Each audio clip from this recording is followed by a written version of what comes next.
Dalida, merci de nous accueillir dans ce havre de paix qui est au cœur même de Paris, qui est votre maison, à Montmartre. C'est très gentil. Vous êtes très attaché à Montmartre? C'est une maison que j'ai depuis bientôt 20 ans.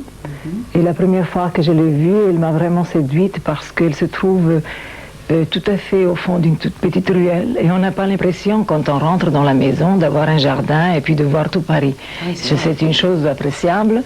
Et ce qui est appréciable aussi, c'est que je suis en plein sud, je n'ai pas de vis-à-vis et c'est calme. Voilà, parce que je crois que le luxe actuellement, c'est le calme. Absolument. Mais je vois, nous sommes partis d'un objet qui vous était cher. Cet objet qui est posé sur la table que nous avons ici. Il a une histoire, cet objet? En tout cas, il a une histoire par lui-même, parce que c'est une feuille bacchante très ancienne. On pense qu'elle vient du chapiteau de Balbec. Et c'est une amie et une journaliste, quand j'ai chanté au Liban, c'est elle qui me l'a amenée, parce qu'elle avait trouvé un jour qu'elle se promenait sur la plage à Tyr. C'est la mer qui l'a amenée. Alors c'est joli. C'est joli. Vous êtes attaché aux objets parce que vous avez énormément d'objets, tous de styles extrêmement différents et parfaitement harmonisés entre eux. C'est ça qui est fantastique. C'est-à-dire, oui, je ne suis pas vraiment attachée aux objets. Je les aime, quand je les achète. Mais je ne suis pas de celles qui disent que les objets peut-être ont une âme. Je crois qu'ils ont l'âme que nous mettons dans les objets. Voilà. C'est peut-être un peu encombrant. Je dirais, on est parfois un peu esclave des objets.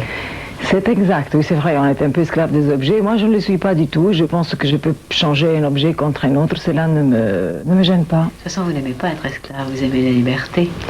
Oui, je pense que je ne suis pas la seule. Seulement, cette liberté, parfois, elle est très dure à acquérir. Et c'est tout un chemin intérieur à faire pour être vraiment libre avant tout de soi et ensuite être libre dans la vie.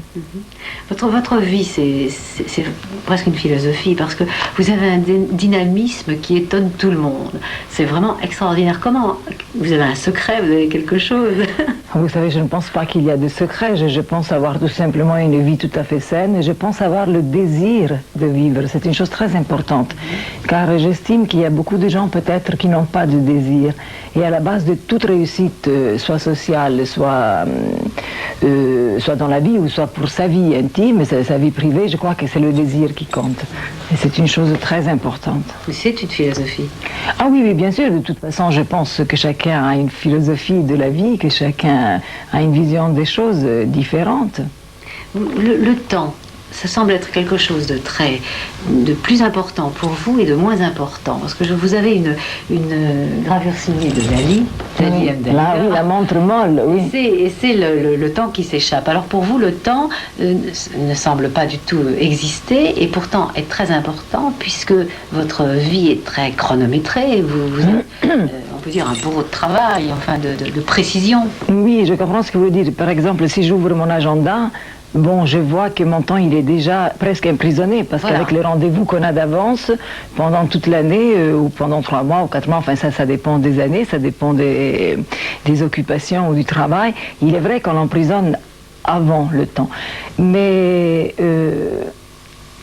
en ce qui concerne le temps en lui-même, c'est très important de donner le temps au temps de vivre. Parce que il ne faut jamais être trop pressé dans les choses. Alors moi, je me bats contre ça parce que je suis un peu quelqu'un de pressé. Il y a en moi encore la petite fille qui veut tout de suite. Vous savez, les enfants, quand ils veulent quelque chose, tout de suite, il faut l'avoir. Et je me bats un peu contre ça parce que il y a des choses, bien sûr, qu'on peut avoir tout de suite, mais d'autres qu'on ne peut pas avoir. Et que ça n'a aucune importance si on met beaucoup de temps pour les avoir. Car l'important, c'est d'arriver au but. Et une fois qu'on est arrivé au but, qu'on a mis toute une vie même à atteindre ce but, ça n'a aucune importance. L'important, c'est d'y arriver. Vous êtes très attaché à la famille, mais aussi aux amis. Alors, quels sont les défauts que vous détestez chez vos amis, les qualités que vous appréciez?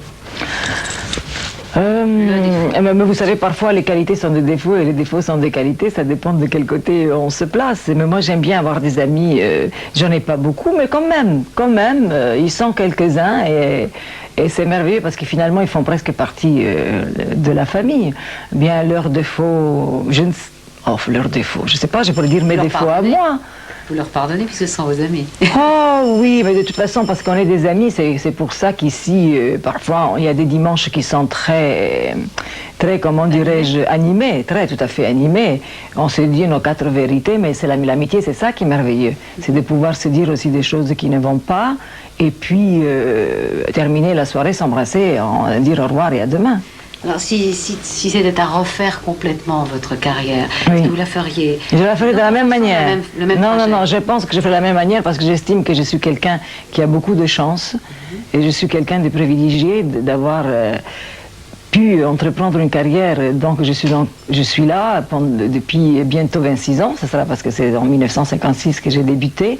Et j'ai une grande chance que le public a continué à me suivre dans mon évolution, à ne pas me laisser tomber, parce que parfois quand on change, ça ne veut pas dire que le public aimera votre façon de changer et d'évoluer.